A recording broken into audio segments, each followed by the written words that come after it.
times I find it hard to sleep at night. We are living through such troubled times, and every child that reaches out for someone to hold, for one moment they become my own.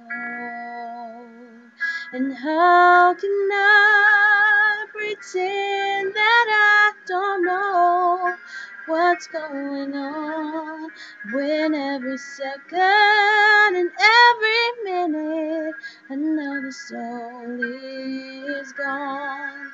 And I believe that in my life I will see an end to hopelessness or giving up or suffering. Then we